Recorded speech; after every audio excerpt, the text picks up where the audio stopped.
Sasa turejee katika kaunti ya Machakos ambapo gavana wa kaunti ya Machakos Wavinya Ndeti amemkosoa Rais William Ruto kwa madai kuwa anawakosea heshima viongozi wa upinzani kwa kuwaelekezea matusi kila anapopata nafasi ya kuzungumza. Akizungumza alipohudhuria ibada ya Jumapili katika eneo la Athi River, kaunti ya Machakos, gavana Ndeti pia amelalamikia bei ya juu ya mafuta, akisema kuwa hali hiyo inaendelea kuwakandamiza Wakenya na serikali inapaswa kuangazia maslahi ya wananchi.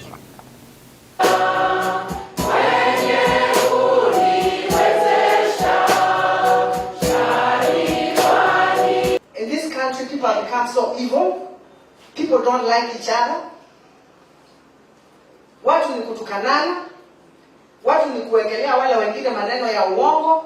Tuliambiwa siku za mwisho zitakuwa mbaya. And by the way, siku za mwisho zimefika. Because unaona kiongozi anasimama anaongea, unauliza, my goodness, is that our children should follow? Fungua mdomo uongee kitu ya kujenga, sio kitu ya kuharibu.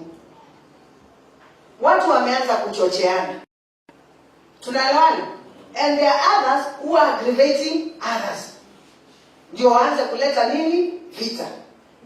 Hiyo maneno watu hawachane na. This is our country bana. Maneno ya mafuta, tafadhali, we can even go to zero rating ya VAT. Tutoe vitu yote. Kwanza watu wapumue. You know, we need to kuangalia maneno ya mafuta. Unajua mafuta ikipanda, kila kitu inapanda.